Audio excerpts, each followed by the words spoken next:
વિદ્યાર્થી મિત્રો, આપણે ધોરણ 10 માં ફિઝિક્સનું ચેપ્ટર 9 સ્ટાર્ટ કરીશું. ચેપ્ટર નંબર 13 વિદ્યુત પ્રવાહની ચુંબકીય અસર, મેગ્નેટિક ઇફેક્ટ્સ ઓફ કરંટ. વિદ્યુત પ્રવાહની ચુંબકીય અસર આ પાઠમાં આપણે જોવાનું. આ પાઠનો થોડોક આઈડિયા આપો. વિદ્યુત પ્રવાહ શું છે એ આપણે આગલા પાઠમાં ભણી ગયા. વિદ્યુત પ્રવાહ એટલે ઇલેક્ટ્રોનનો પ્રવાહ. આ પાઠમાં આપણે એની ચુંબકીય અસર જોવાની.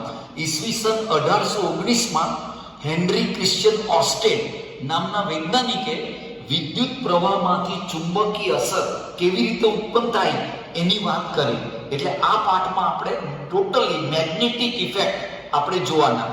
આજે આપણા વ્યવહારમાં ઇલેક્ટ્રિક મોટર, વિદ્યુત જનરેટર, ત્યાર પછી મેગ્નેટિક ટ્રેન આવશે.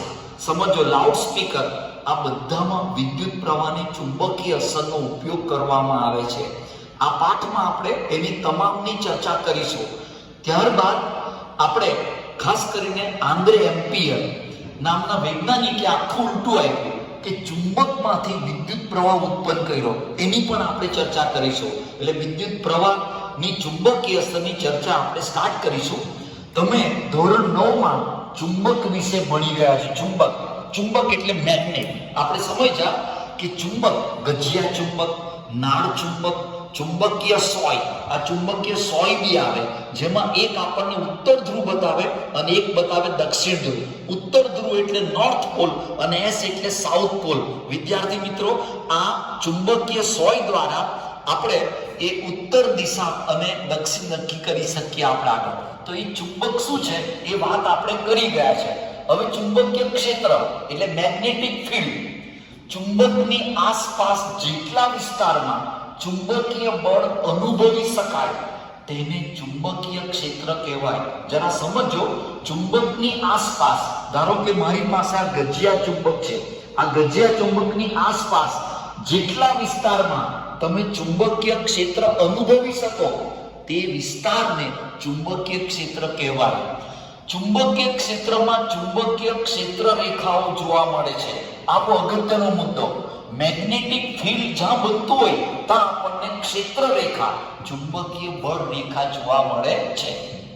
હવે આ ચુંબકીય ક્ષેત્ર રેખાની લાક્ષણિકતા, ચુંબકીય બળ રેખાની લાક્ષણિકતા જે ખૂબ અગત્યનો પોઈન્ટ આપણે સમજીએ. ચુંબકની ચુંબકીય બળ રેખાઓ એટલે કે ક્ષેત્ર રેખાઓ ચુંબકના ઉત્તર ધ્રુવ નોર્થ પોલ પાસેથી શરૂ થઈ દક્ષિણ ધ્રુવ સાઉથ પોલ પાસે પહોંચે છે. આ પહેલું વાક્ય જો. આ એક ગજિયા ચુંબક છે, આ નોર્થ પોલ છે, આ સાઉથ પોલ છે. તો આમાંથી ચુંબકીય બળ રેખાઓ નીકળે છે, એન માંથી નીકળે છે અને એસ માં જાય છે. બરાબર. હવે ઘટના સમજો.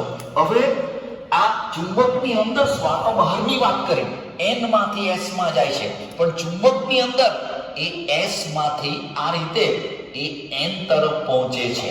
આગળ વાંચો. અને આ રેખાઓ દક્ષિણ ધ્રુવ એસ થી ઉત્તર ધ્રુવ એન તરફની દિશામાં હોય છે. એટલે એન થી એસ માં જાય અને એસ થી એન તરફ, અને આ રીતે આખો એક બંધ ગાળો રચાયો. તમે ચેક કરો, આખો એક ગાળો બન્યો આગળ. આ પ્રકારની ચુંબકીય રેખાઓ આપણે જોઈ શકતા નથી, પણ આપણે અનુભવી શકીએ. કોના દ્વારા? તો ખાસ કરીને લોખંડનો વેર પાથરી શકો તો ચુંબકીય બળ રેખા મુજબ એની આખી ડિઝાઇન મળશે, અને એ પ્રમાણે ચુંબકીય સોય દ્વારા આ રેખાઓ નક્કી કરી શકાય. એટલે બહુ અગત્યનો પોઈન્ટ. કોઈ પણ ચુંબક હોય તો ચુંબકની ચુંબકીય બળ રેખાઓ એન માંથી નીકળીને એસ તરફ જાય છે અને એસ માંથી એન તરફ જાય છે અને બંધ ગાળાઓ રચે છે. આ પહેલો મુદ્દો મોસ્ટ ઇમ્પોર્ટન્ટ કોઈ પણ ચુંબક માટે. ચાલો બીજી લાક્ષણિકતા. જે વિસ્તારમાં ક્ષેત્ર રેખાઓ એકબીજીની નજીક હોય ત્યાં પ્રબળ ચુંબકીય ક્ષેત્ર હોય છે. તમે ચેક કરો, આ જેમ નજીક, ધારો કે આ બળ રેખા છે, જેમ નજીક હોય તો ત્યાં પ્રબળ ચુંબકીય ક્ષેત્ર, અને જ્યાં દૂર હોય ત્યાં નિર્બળ ચુંબકીય ક્ષેત્ર જોવા મળે. એટલે એમ કહેવાય કે જે આપણા ધ્રુવો, ચુંબકના જે ધ્રુવો આવવાના, ત્યાં સૌથી વધારે પ્રબળ ચુંબકીય ક્ષેત્ર જોવા મળે. કેમ? ત્યાં વધુ ચુંબકીય બળ રેખાઓ. જેમ બળ રેખાઓ નજીક તેમ ચુંબકીય ક્ષેત્ર વધારે. એટલે કે પ્રબળ, અને જેમ ઓછી, ધારો કે આપણે અહીંયાની વાત કરીએ આગળ, તો એ અહીંયા ઓછી આવવાની એટલે નિર્બળ આવે. પણ ધ્રુવ આગળ સૌથી વધારે પ્રબળ ચુંબકીય ક્ષેત્ર જોવા મળે. એટલે આ બરાબર યાદ રાખજો, કોઈ પણ ચુંબકમાં જે ધ્રુવો હોય એ ધ્રુવ આગળ પ્રબળ ચુંબકીય ક્ષેત્ર જોવા મળે છે. ચુંબકીય ક્ષેત્ર સદિશ રાશિ છે. વિદ્યાર્થી મિત્રો, ફિઝિક્સમાં ભણી ગયા આપણે સદિશ રાશિ અને અદિશ રાશિ.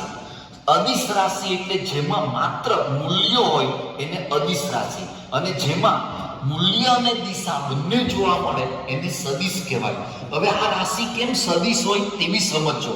તો આ ધારો કે ચુંબકીય બળ રેખા છે, તો આ જે બિંદુ હોય એ બિંદુ આગળ એનો જે સ્પર્શક બને એ સ્પર્શકની દિશામાં જોવા મળે, એટલે કે લંબ દિશામાં જોવા મળે, એટલે સદિશ હોય છે. ચુંબકીય ક્ષેત્ર રેખાઓ એકબીજીને કદાપી છેદતી નથી. આ ખાસ સમજો. ધારો કે આ એક રેખા છે, આ બીજી રેખા છે, એ બંને એકબીજીને છેદતી નથી. પરંતુ બીજું ચુંબક મૂકો તો આની બળ રેખા અને આની બળ રેખા એ છેદી શકે. પણ પર્ટિક્યુલર એક પ્રબળ ચુંબક એટલે કે એક ચુંબક હોય, એ ચુંબકની કોઈ દિવસ બે ચુંબકીય બળ રેખાઓ એકબીજીને છેદતી નથી. આ ખાસ યાદ રાખજો. અને આ રીતે આ ચુંબકીય ક્ષેત્ર રેખાઓ એ એની લાક્ષણિકતા મોસ્ટ ઇમ્પોર્ટન્ટ છે. એની ફિગર પણ દોરજો અને આ ચારે ચાર લાક્ષણ મોડે કરજો બરાબર આગળ. અને કમ્પ્લીટલી ફરીથી કહું છું, આ બળ રેખાઓ જોઈ શકાતી નથી પણ અનુભવી શકાય છે. એટલે કોઈ પણ મેગ્નેટ હોય એ મેગ્નેટની અંદર જે મેગ્નેટ પ્રબળ હોય ત્યાં પ્રબળ ચુંબકીય ક્ષેત્ર રેખા જોવા મળે, અને જ્યાં નિર્બળ હોય તો નિર્બળ જોવા મળે આપણને. અને આ રીતે આ પાઠમાં બેઝિક કન્સેપ્ટ છે એ આપણે સ્ટાર્ટ કર્યો છે આગળ. અને આ પ્રશ્નનો જવાબ એ નોટમાં બરાબર ઉતારી લેજો.